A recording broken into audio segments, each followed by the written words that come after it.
মাখা বেলার ঝামেলা ছাড়াই দারুণ স্বাদের একটা পরোটার রেসিপি তোমাদের সঙ্গে শেয়ার করতে এলাম।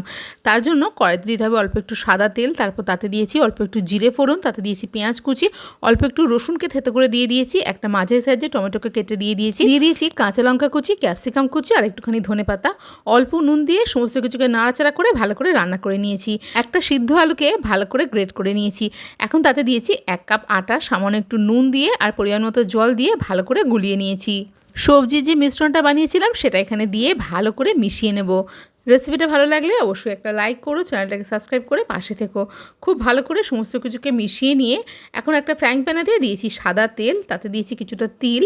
এখন এই ব্যাটারটাকে হালকা হাতে ছড়িয়ে দিয়েছি। গ্যাস কমিয়ে একটু সময় নিয়ে ঢাকা দিয়ে ভালো করে দুটো পিঠ লাল করে ভেজে নিতে হবে।